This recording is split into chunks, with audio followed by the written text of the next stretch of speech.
Welcome to the DYNAMO Show. I am your host, James Erdt, the Chief Architect of WOW for a brand called DYNAMO Entrepreneur. We support experts in living well and doing good, predominantly speakers, authors, internet marketers, coaches, people that are really taking care of not only themselves, putting that oxygen mask on themselves, but also their communities and the world at large. We also have a lot of really fantastic transformational stories, and boy, do we have one here today. So, my friend, how are you doing today? Robert Moore, I'm going to say thank you first off for coming to the show because I absolutely love your story. I know we have a lot of similarities with, you know, some of the stuff that we've gone through. Care to share? Love to. Yeah, where did it start? Well, I started off at Clarkson, Mississauga, Ontario. Okay, yeah. Right? I was raised in Clarkson and it just seemed like emotionally right from the beginning, like when I was like 2 or 3 years old, I remember right back there when the emotions were, my dad divorced my biological mom. My stepmom came in the picture. She was a bit of a hothead. Okay. Anything her son did, right, I got the blame for it. So I got all the beatings. I got all you're grounded for a while. Okay. So next thing you know, here I am going back and forth to school. I'm not being listened to. I'm not filling that void. Yeah. There's something going on. So I'm going to fast track to the teens. Okay. All right, when it comes up to the teens, I was always a troubled child. Misdirect, delinquent behavior. It turned out when I was growing up, right, the emotion, I couldn't talk. I couldn't talk to my mom. I'd find $5 on the side of the street. Yeah. And she'd say, well, where'd you get that money from? Who'd you steal it from? I literally found it. That's not good. And it's like, why can't you believe me? So now it felt like I had to lie in order to make her feel happy. So I didn't get grounded. Okay. And it felt great. Yeah. So I said, wow, I like this. So now I started lying, cheating, stealing. The works. And then 13 years old, I started drinking OV. Okay. The stubby. Yeah. Tastes like sandpaper, I'll tell you right now, but it sure got me out of me. Yeah. So the now escape. It was big escape. So what happened is I started getting addicted to that because now I felt out of me. I felt like I was a hero of some sort. Yes. Right. And then I started getting into drugs.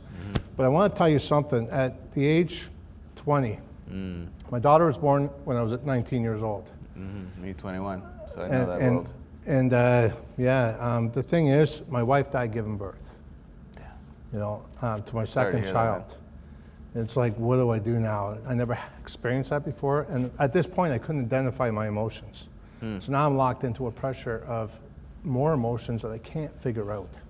More escape. More escape. So now more drugs. I got into, you name it, I did it. Right? My last name's Moore. So I did more. There you go. Right? Yeah. And then when someone pissed me off. Everything in excess. When someone pissed me off, I'll show you, I'll hurt me.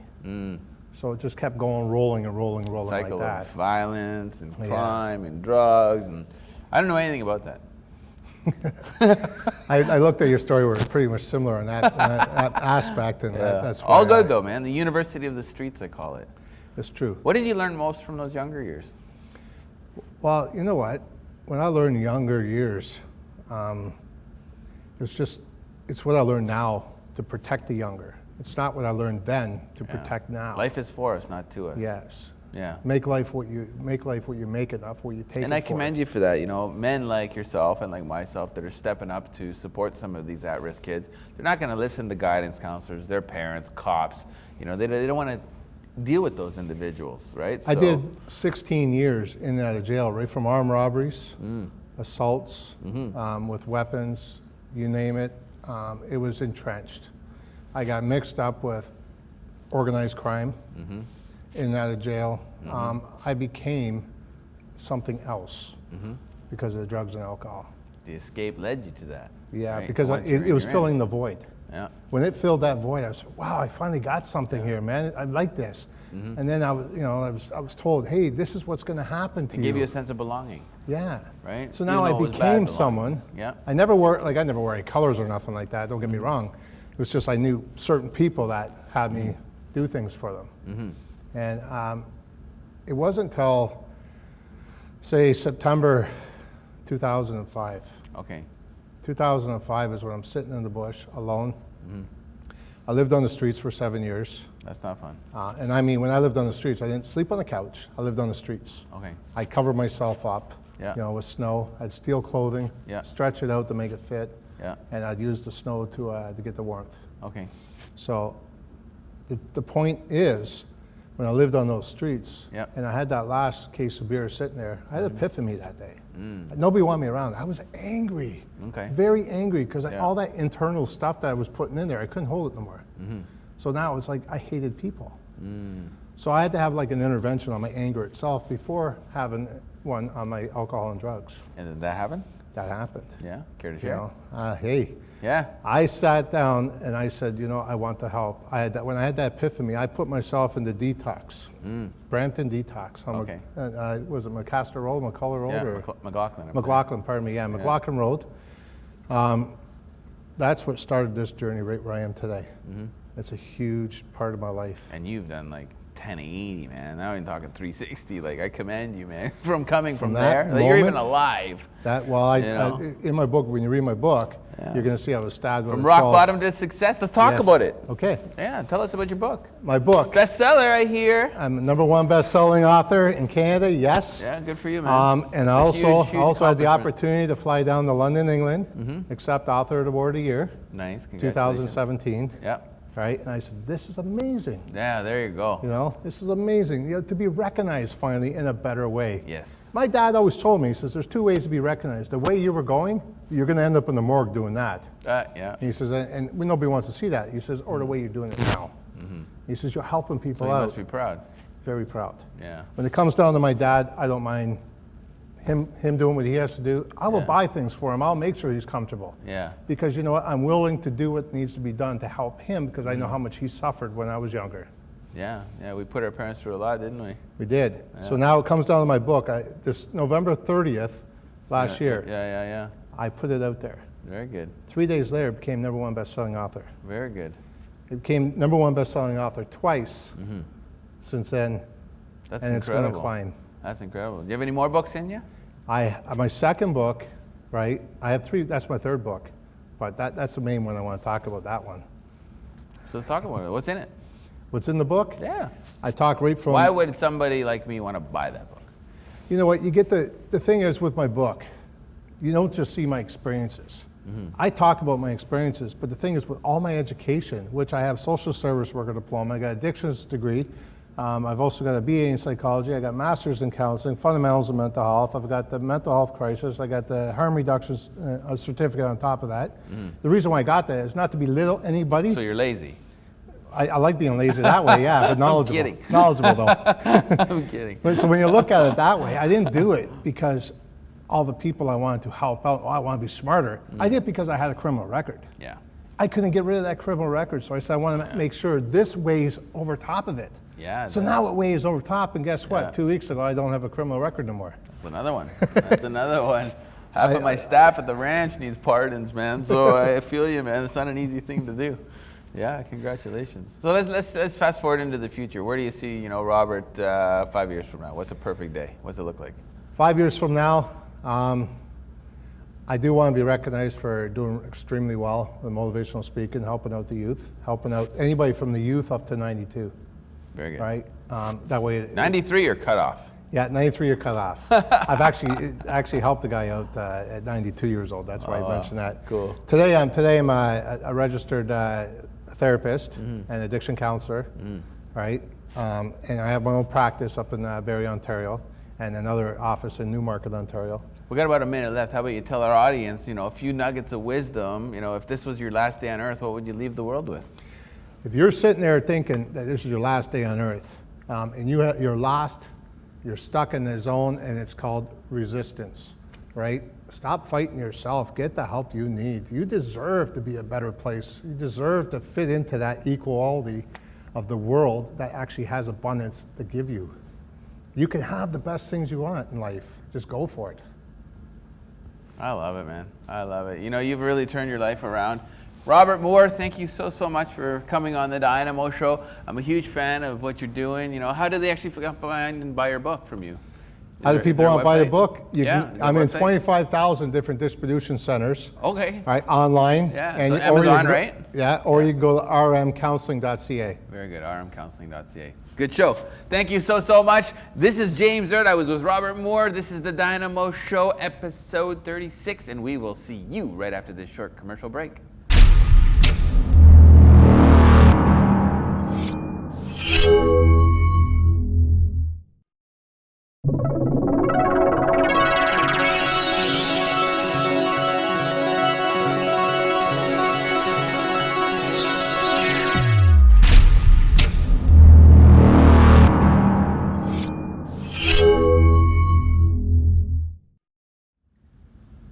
Welcome back to the Dynamo Show. This is episode 36. I am your host, James Erdt, the Chief Architect of WOW for Dynamo Entrepreneur. And we have a Dynamo musician on the show here today, Signe Miranda.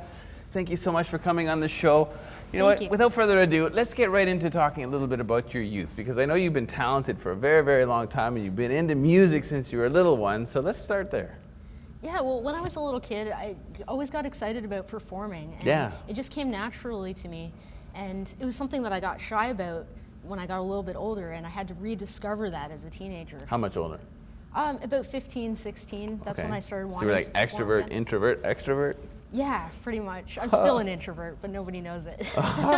You hide it well. Yeah. So tell us a little bit about what you did musically as a youngster. Well, I used to do these plays and stuff like that for my parents' friends when they came over. Okay. And I started playing the piano when I was 6, and I got a little bit bored of playing the same songs over and over again. Yeah. So I started to create a song, and it was only one line long, but that was my start in songwriting. A hit.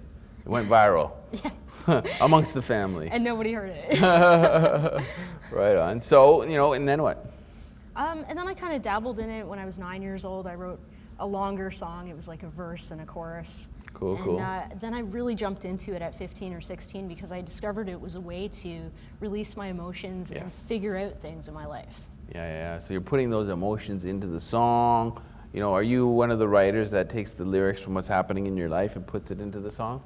Yeah, I usually do that, probably 80% of the time. Is that where you find most of your inspiration from? Yeah. So from your own life?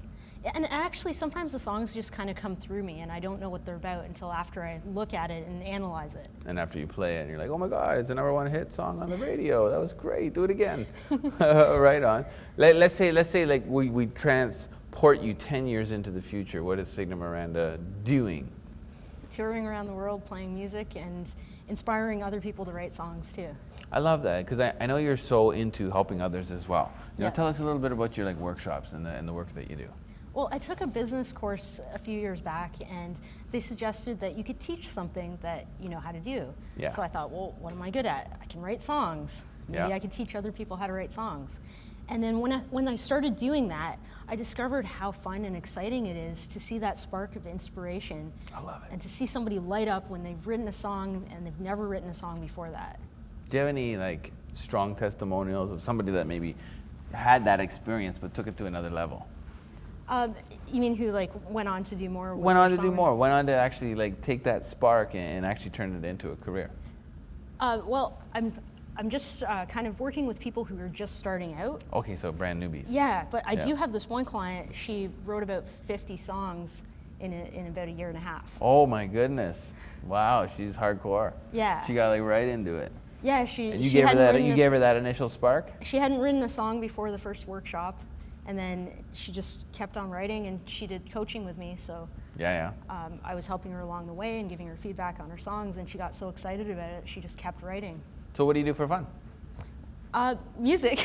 Yeah, so you take a break. I'm sports. taking a break now from music to go do music. Yeah, it's like, I have a night off, I'm gonna go to a show. Right on, right on. What bands do you follow? Any musicians that inspire you?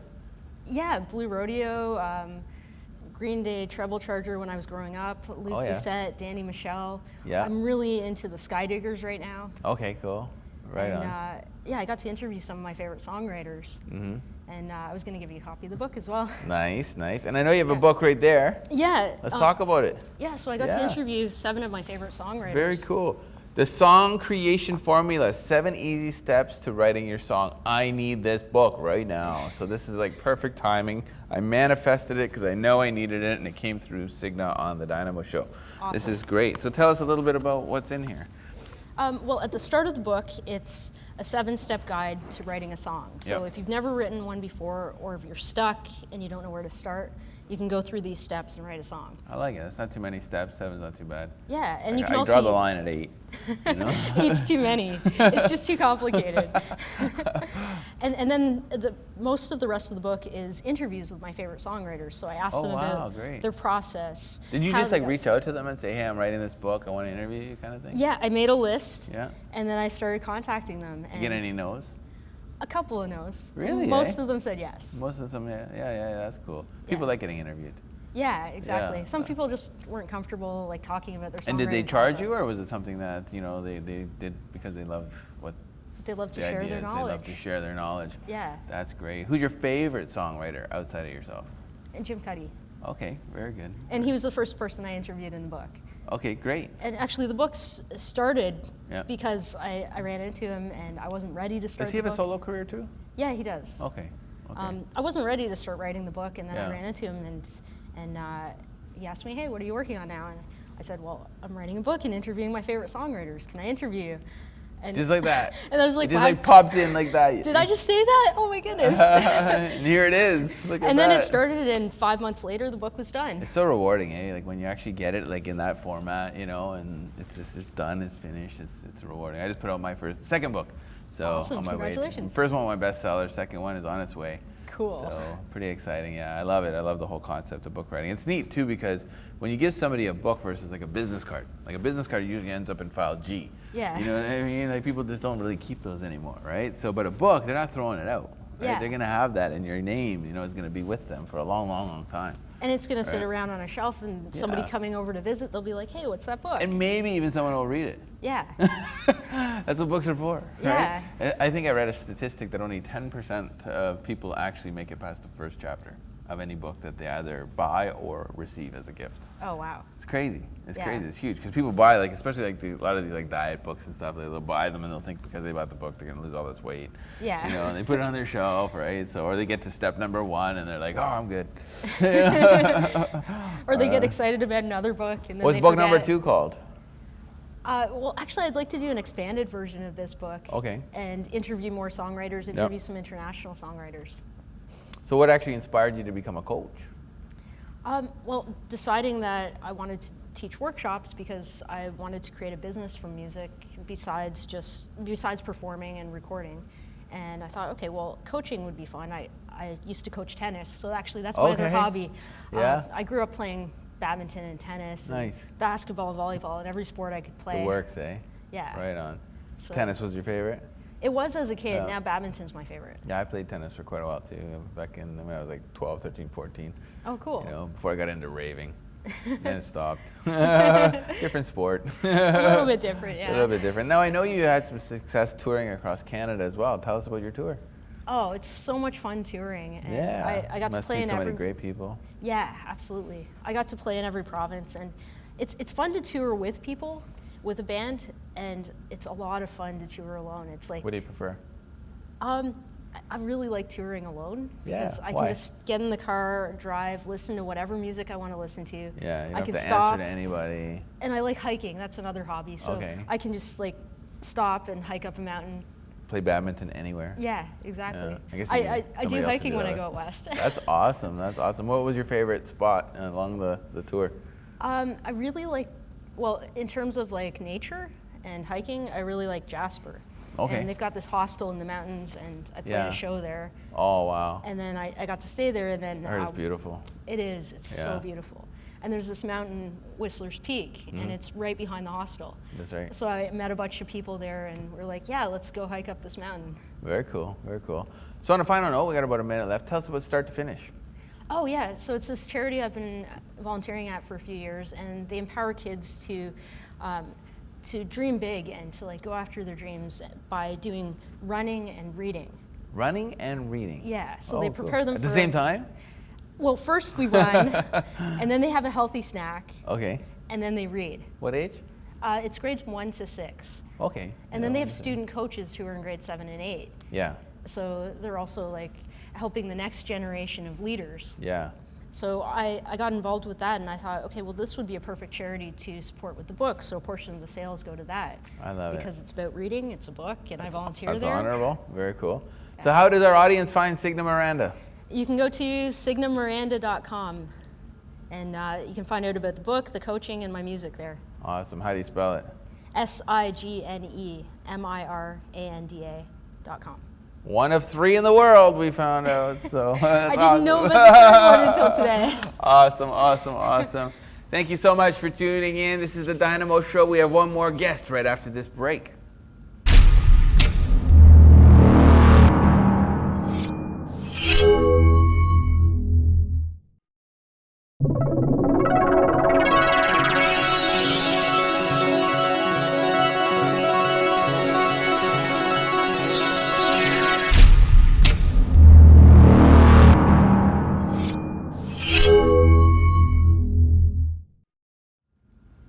Welcome back to the Dynamo Show. I am your host, James Erdt, the Chief Architect of WOW for a brand called Dynamo Entrepreneur. We support experts in living well and doing good. And boy, do we have one here today that is doing just that. Giovani Bartolomeo. James, thank you so much for having me on the show. It's awesome to have you on the show. I'm such a fan. I've been watching you now for the last 6 months since I've really got to know you. And you're just doing some really cool stuff. And before we get into the really cool stuff, because I know a lot of it is technically really cool and cold and ice-ish, let's talk about your past. Let's talk about where did Gio come from? Cool. Well, first off, I just want to say thank you You're welcome. for having me. I always start with a little bit of gratitude, so I'm just really grateful to know you. Received. Yeah. So thank you for coming. what's my background? I grew up a pretty normal childhood, middle-aged family. Went to business school in Toronto, York University, School of Business. Yeah. And I was being groomed for the corporate world, taking all these courses. And, You, corporate? Yeah, I was being groomed for it. Yeah. And I'll never forget, third year accounting, they handed me this Canadian tax law book, $100 or something like that it cost. I'm walking away from the bookstore and I'm like, I felt the burden of the corporate world just bearing down on my back. It was just heavy. Yeah. I made about 20 steps, turned around, returned it, got my full refund. I was like, that's it. I'm going the entrepreneurship route. So I changed all my courses to marketing, stuff that I thought would be like business management, stuff like that. I got out of school and I started working for a company, a small privately owned company that I knew, and right away they're like, you know what, you should be in sales. Why don't you start your own sales and brokerage company? So that's what I did, and I got into sales and I loved it. Yeah. I love connecting with people, I love talking to people, and I started finding success. That's great. And I did that I still have that company, but about 5 years ago, I woke up one day and I was like, I'd reached all the markers of success that I was told was success. Okay. Certain financial, the house, the kids, the car in the driveway. Yeah, the nuclear family. And I get up and I just had this empty feeling in my stomach. And I was like, there's something in my life that's missing. What age were you? I would say about 27, 28 years old. Okay. So about five years, no, maybe a little bit, maybe 28, 29. Yeah. So I've been working for 5-6 years, found a certain level of success, but when I had all these things that I thought were there, I just didn't feel it. And it was important, I'm so grateful for it, but I had like this mini midlife crisis where I was like, I saw myself doing the exact same thing in a very comfortable state. I'm going on vacation a year, had a nice car, and I saw the next 40 years just disappear from my life. I saw myself waking up at 65, retiring, and I did the same thing for 40 years. What was the impact I was leaving? What was the legacy? What were people gonna remember me for? Good questions. You know, and I really, it was like just thinking about it all day, nonstop. And at a young age, that's impressive. Though. Yeah, it was. It's a gift that you had that so young. A gift or yeah, a curse. Yeah, a curse.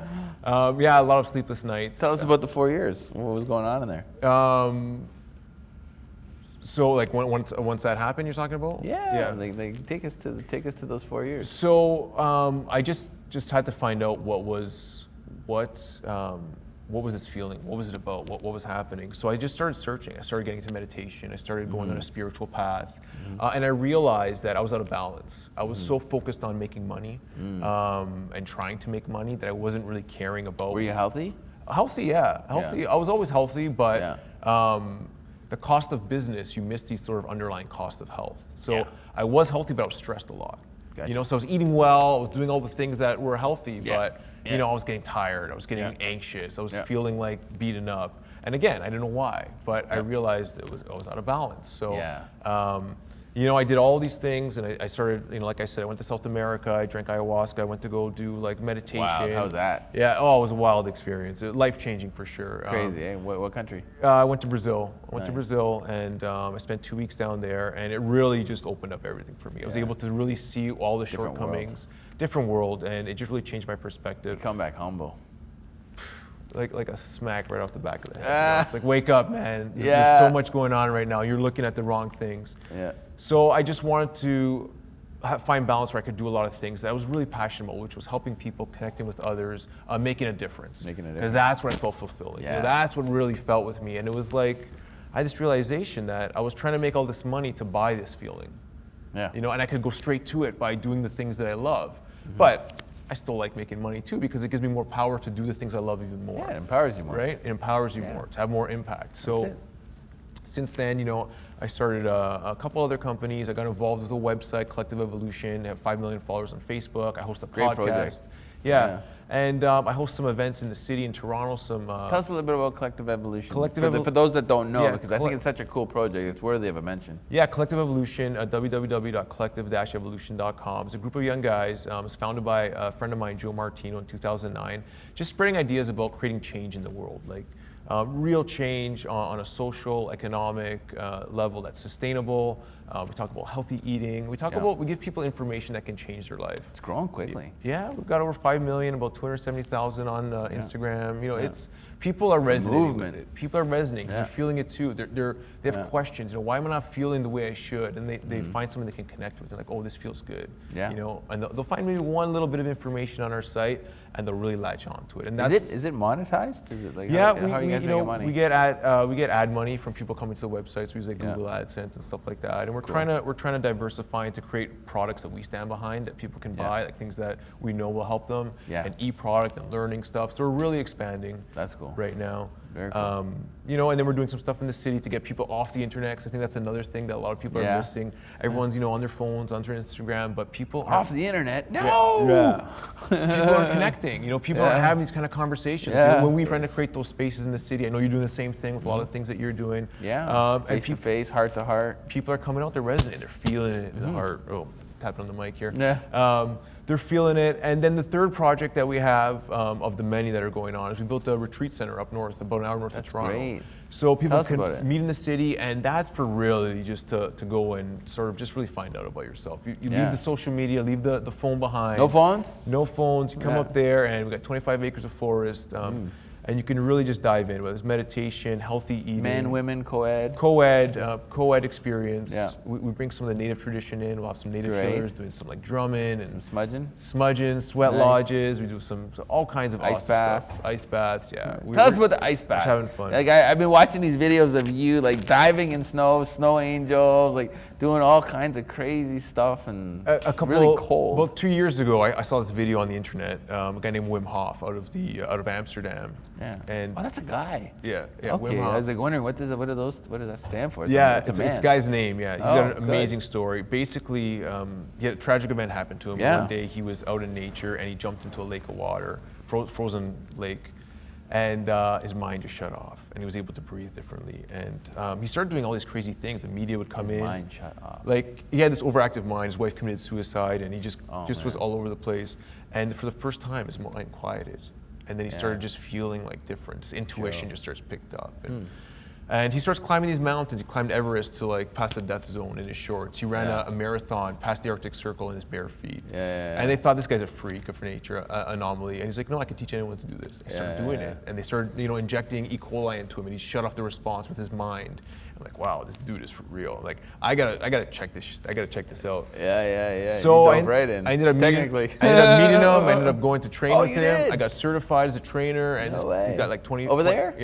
In Colorado in the Rockies. So I was climbing in my shorts. I got some pictures on my Instagram, and I do that now, and I bring people through the experience. I'm certified here in Toronto. I teach people how to do it. My buddy Darren Steiner, he came out to see you. Yeah, that's right. That's right. Yeah, he told me about you, and he had an awesome experience. Small world, eh? And you know what it is, James? It's people think, oh, I can never do that. I'm so afraid of the ice. I hate the cold and all these things. And I'll bring people through an experience, and they'll get all that thing, and they're like, wow, I did that.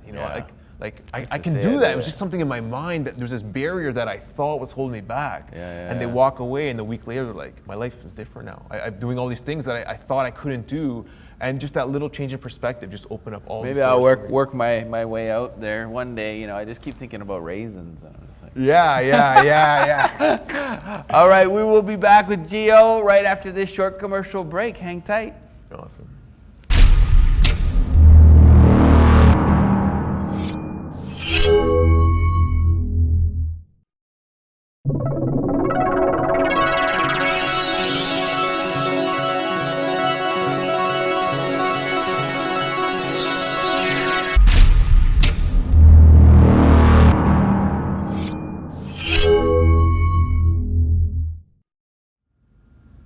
Welcome back to the Dynamo Show. This is James. I'm sitting here with Gio. We're having a great conversation.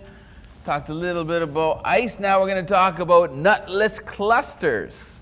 Tell us about your product. Yeah, so this is one of the products that one of the brands that I own. They're manufactured here in Toronto. Okay. And around the time where I was changing my whole, what kind of business do I want to do? I was like, I want to create a product that I can really stand behind. Okay. Because before it was always like, what can I make the most money doing? That was the business I wanted to do. What does the business look like? Yeah. And it was like, I want to be fully aligned with what I'm doing, because when you sort of do that, everything changes. Totally. You know that when your energy and your all is into it. So we created a product that was nut-free, gluten-free, vegetarian. I want to feed it to my own kids. And it's yummy. And it's delicious. I had it today for the first time. You need to pick this stuff up.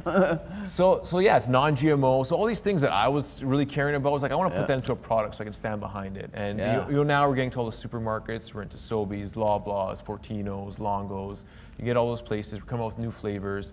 And the problem is it's too good. It tastes too good. Thank you. Right? So you open a bag and it's like you can't just have one. You can't just have one. Yeah. The bag disappears. So it's good to train you on the discipline side as well. That mental strength. Can I stop it? Right.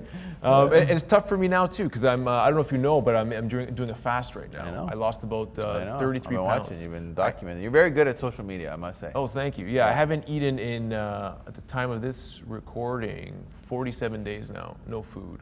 Just drinking juice. I'm looking to cut it soon. I'm getting skinny. And my you wife's got Nutless Clusters around all the time. I got all this food around me. And it's like, geez. That's discipline. So yeah, that's been a challenge. Today's 47 days? 48 days, I think. 48 days, good for you. Days, yeah. So, why?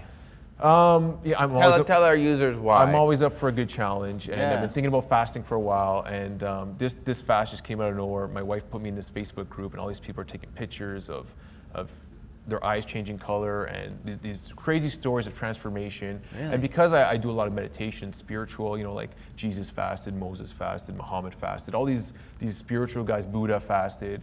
Like, let me see what these guys are all talking about. I want to go deep on this and see what it's like. And I'll tell you, don't try this at home. Do your research first. But the mental clarity, the amount of like the focus, the things I get done in a day on the business side, on the work side, the creativity, like the ideas are just firing off like crazy. I'm getting stuff done that I had on my to-do list. How long did it take when you started before that started happening? 3 weeks. The first 3 weeks, all I thought about was food. All I thought about was my addiction to food. I was like, what am I going to eat next? When am I going to stop this What were thing? you addicted to? What was the hardest?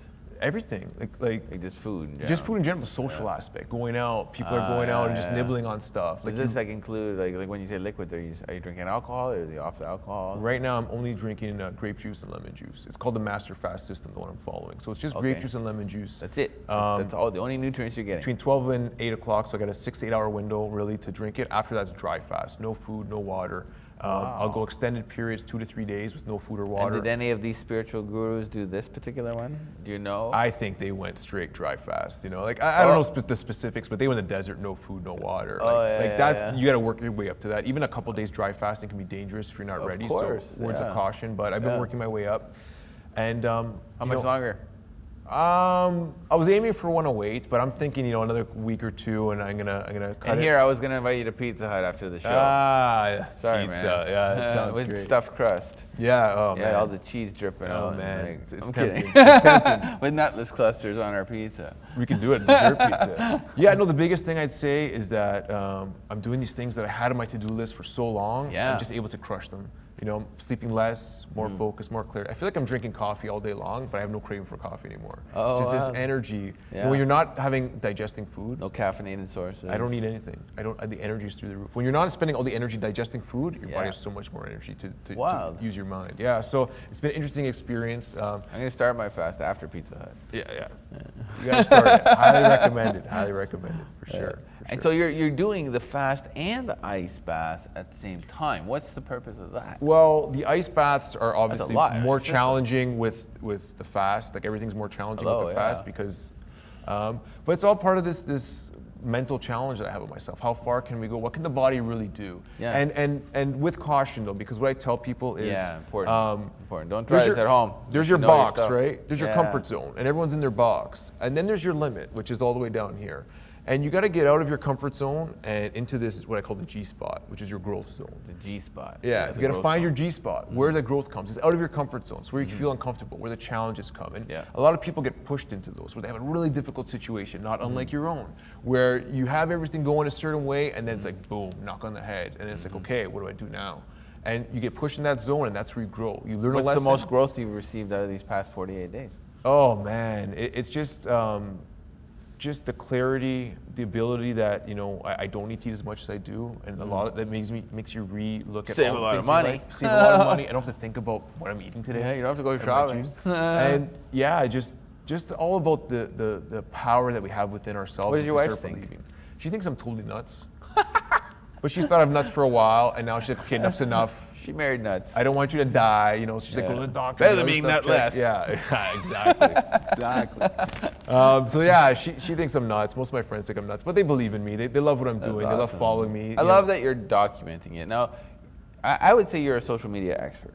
Okay, you know what you're doing. Like you're really good at posting and stuff like that. Tell us a little bit about your social media skills to document something like this in this day and age, because it's powerful. The most important thing about social media that I found is don't be afraid to put yourself out there. A lot of people really get self-conscious about, I don't know what I should say. Did that look right? Is my face look okay? It's like, no, you know who you are. Be yourself. My hair, be yourself and be authentic. And when you're authentic, people will resonate. The people you want to connect with, they'll feel that energy and they'll connect with you. If you're just trying to go for numbers, like this many people do that, you're gonna attract the right people and the wrong people. You're gonna attract the haters and the people who like you. So I learned that the lesson the hard way. With the experience that happened to me at Burning Man, which I'm not going to get into here, but if you want, you can check out my social media. I heard that story. It's crazy. But I was sort of forced to check, what is the energy you're bringing on social media? And I said, you know what? I'm just going to be authentic. I'm not going to care who's listening. If I can connect with one person that really resonates, that can change their life, then I've done my job. Well, they say, a third will love you, a third will hate you, a third don't care. Yeah. Right? Focus on the third that love you. Yeah, exactly. So just speak your truth. Whether it's a product you're talking about, make sure you really care about that product. Because when you talk about it and you care, people hear it in a different way. They pick up that energy. They sense the passion. So that's what I've just been doing. So if I have an idea that I want to share, I'm going to put it out there. So where's Gio in 5 years? Let's play this game. 5 years. Perfect day of Gio in 5 years.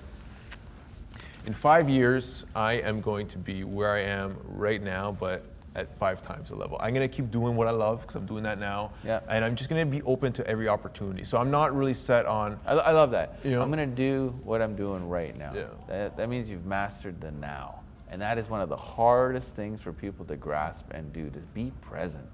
I wake up every day and I'm like thankful for waking up today, and I have so much opportunity at my footstep, which we all do, we just don't see it sometimes. And like, I'm just gonna keep doing the things I love. And the more I do the things I love, the more I'm going to get back. The more I give, the more you're gonna receive. Like you said, give, ask, believe, receive, something in that order, right? And it's words to live by, you do your thing, you believe in yourself, you ask, and you receive in return. That's right. A lot of people forget to ask. It's so powerful.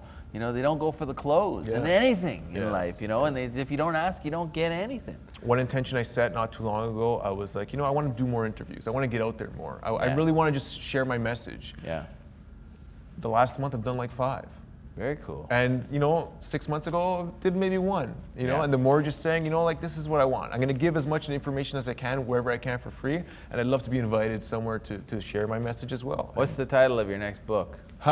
The G-spot. There you go. And I just thought about that today in the waiting room. I just wrote it down. I was like, you're welcome. The G-spot. Welcome to the Dynamo Show. Yeah, it's awesome, man. That's I love awesome. what you're doing. What's the subtitle? It's going to be, breaking through your comfort zone, to find spiritual growth. Breakthrough. Yeah, just to break through that, through that comfort zone. So how do they find you? Facebook, Giovanni Bartolomeo, thewaywithin.me. It's my podcast page. Collective-Evolution, you'll find me on there.